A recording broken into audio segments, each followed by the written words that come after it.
When I was 16, I had a very victim mentality.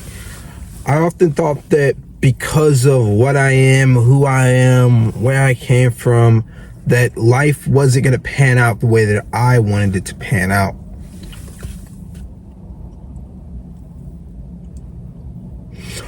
You see, when you have a victim mentality, it's actually kind of a sickness, because you start searching outside for reasons why you can't be sufficient. Oh, I can't be sufficient because I have this, or oh, I can't be sufficient because of this. And it's actually quite comforting, I'm not gonna lie, because when you have that victim mentality, you can sit back and say, you know what, this didn't pan out for me because of this. You can point to a reason why it didn't pan out for you. The mentality of taking responsibility is often very daunting, because you look at your mindset, you look at your habits, and when something doesn't go your way, you only have to look at yourself in the mirror and say that, hey, it's my fault.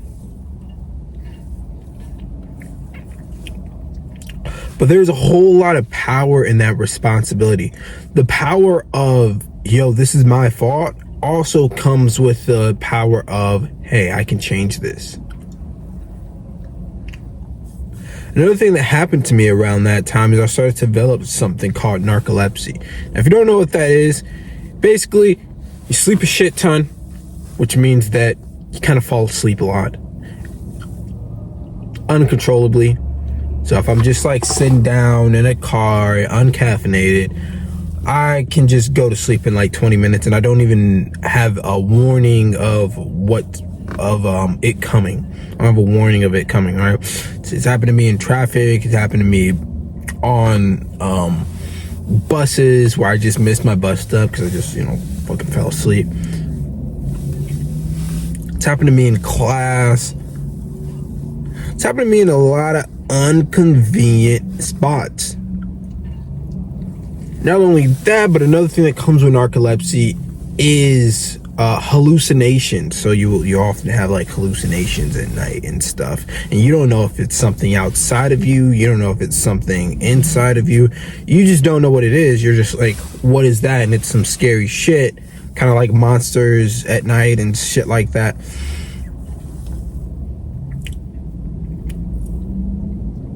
You don't know if it's, demons. You don't know what it is, right? It's just a hallucination, and it's scary looking, and you gotta basically fight through it by waking up completely. It's kind of like sleep paralysis, except on top of you not being able to move, you also see fucking shit in your room. So you can think about how terrifying that is.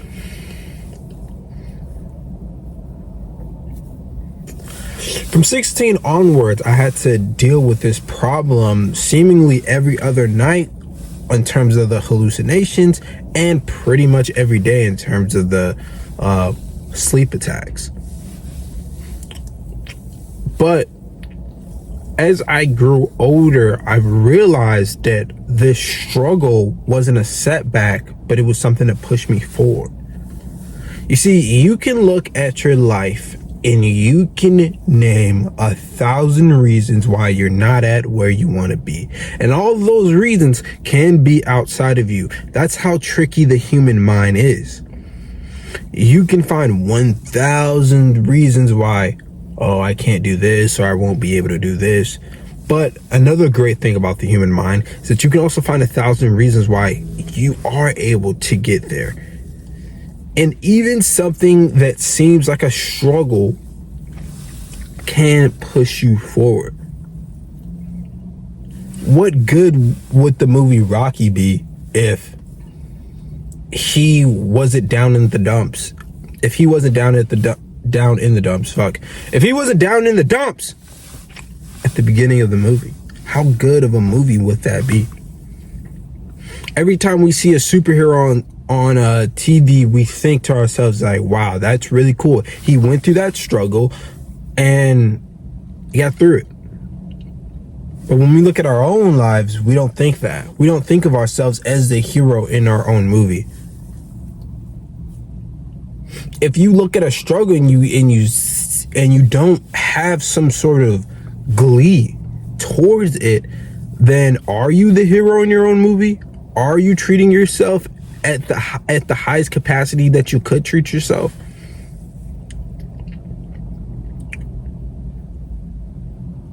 See, it's often our own minds that hold us back. Before you take an action, you think about it, even if it's subconscious. If I raise my hand, I have to think about why I raised my hand, how I raised my hand, what angles are my fingers moving. You get what I'm saying? Every single action we take starts in the mind first.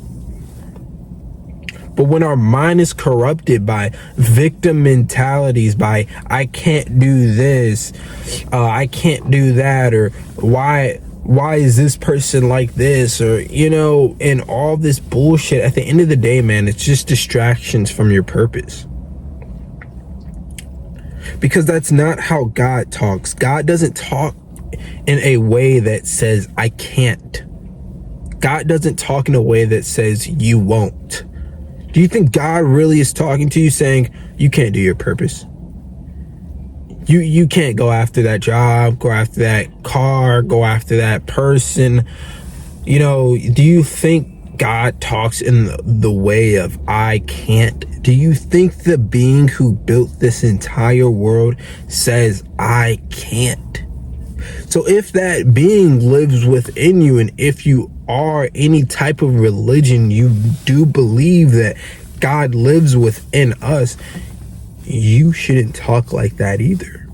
And if you do talk like that, where is that voice coming from? Because if the truest, highest version of yourself is a God-like being, which is what every single religion tells us, then what is that voice that is telling you that I can't? God doesn't talk like that. God doesn't talk in I can't. It's I will. I will find a way. Once you recognize your negative habits, traits, whatever it is, as an actual external being instead of just plopping them on you, and you think of it as like, I am fighting the demon of of stress.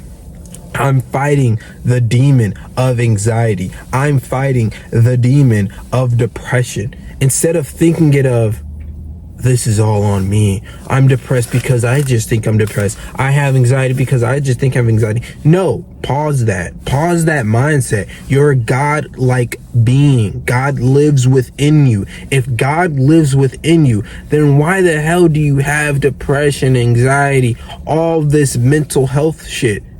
It's because it is an external being trying to take control, trying to corrupt your mind.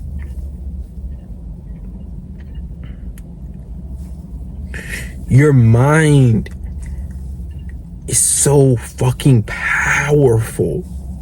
So when you get these, I'm a victim, I'm a this, I'm a that, I can't do this because I don't got legs, or because I'm black, or because I'm white, or because I'm Mexican, or because I'm gay, I'm straight, I'm lesbian. We can all find reasons. There's a guy out there who thinks, I can't do this because I'm white. There's a guy out there who thinks, I can't do this because I'm black. And they're thinking of the exact same thing. I can't get this job because I'm black. I can't get this job because I'm white. And they're applying to the same exact fucking job. But that's the thing that we have to avoid. This victim mentality. God lives within you. There is no victim. You are the hero. God lives within you. You are the hero. So once you learn, okay, if God lives within me, I can't really be mad at the struggle. All I can do is embrace the struggle. I don't know what religion you are, but I'm Christian. And when I think of Jesus Christ on that cross with nails in his hands, bleeding, his guts all out, within the crucifixion, they often make it a lot less gory as it was, but it was horrifying. It was horrifying. It was the worst struggle ever. It was possibly the worst torture ever in humanity's sake, to a person who has done absolutely nothing wrong. But when I think of that, and I think of a person who is tortured close to death but kept just alive so they can feel the pain, I think, damn, that struggle, that pain, and he embraced it.